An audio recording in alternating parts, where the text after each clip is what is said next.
हरिओम मित्रों, आज घमंड के ऊपर एक छोटी सी कहानी है, उसके बारे में देखते हैं। एक आदमी को इस बात पर बहुत घमंड था कि मेरे बिना मेरा परिवार नहीं चल सकता।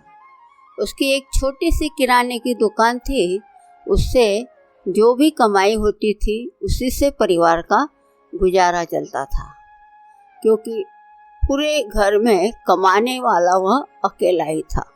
इसलिए उसे लगता था कि उसके बगैर सब भूखे मरेंगे। एक दिन वह एक साधु महाराज का सत्संग हो रहा था, वहाँ पे गया। संत जी ने उस पर दृष्टि डाली और फरमाया, यह घमंड झूठा और फिजूल है कि मेरे बिना मेरा परिवार भूख से मर जाएगा। मैं ही सबको खाना खिलाता हूँ। ये सब मेरे प्रभु की लीला है। वो तो पत्थरों के नीचे रहने वाले जीवों को भी भोजन पहुँचाता है। उस आदमी के मन में कई सवाल उठने लगे। सत्संग समाप्त होने के बाद उस आदमी ने महाराज जी से पूछा कि मैं दिन भर कमाकर जो पैसे लाता हूँ उसी से मेरे घर खर्चा चलता है। मेरे बिना तो मेरे परिवार के लोग जल्दी ही भूखे मर जाएंगे। महाराज जी ने उसे बड़े प्यार से समझाया, बेटा यह तुम्हारे मन का भ्रम है। हर कोई अपने भाग्य का ही खाता है।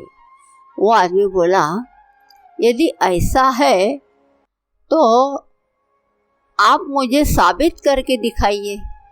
महाराज जी ने हंसकर कहा, ठीक है बेटा, तुम बिना किसी को बताए अपने घर से 1 महीने के लिए चले जाओ।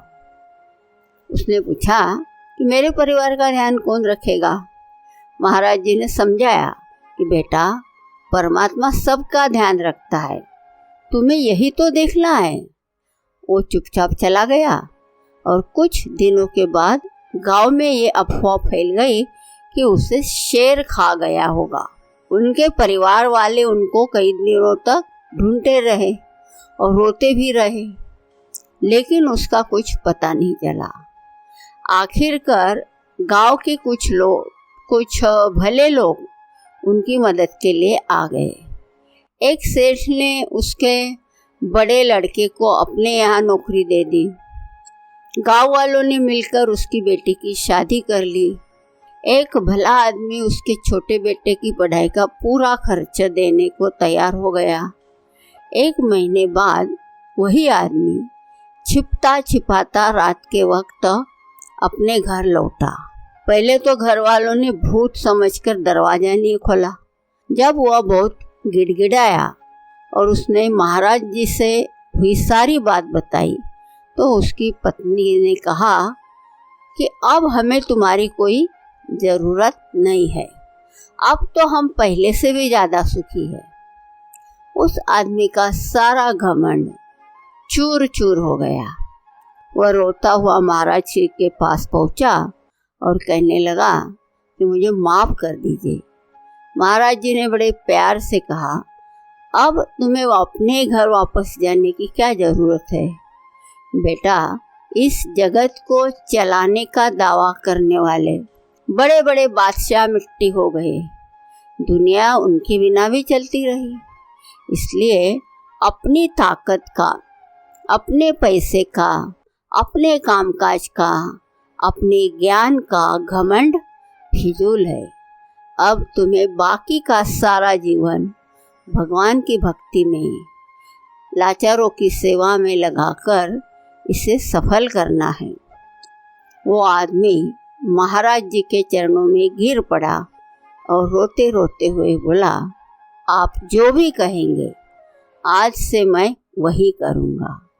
तो मित्रों, घमंडी व्यक्ति सभी परिस्थितियों में अपने को बड़ा और दूसरों को हीन समझता है।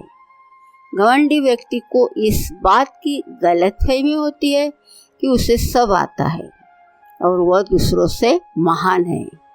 तो मित्रों, जीवन एक आशीर्वाद है और भगवान की बड़ी कृपा से ही मिला है।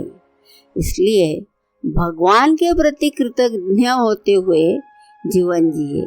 इसमें सब भगवान की कृपा से चलता है, इसमें हमारा कोई योगदान नहीं है। इसलिए हम अभिमान नहीं कर सकते हैं। हमें जो भी मिला है उसको देखते हुए धन्य हो जाए और भगवान के गुणगान गाए, नहीं कि घमंड करे। हरि ओम।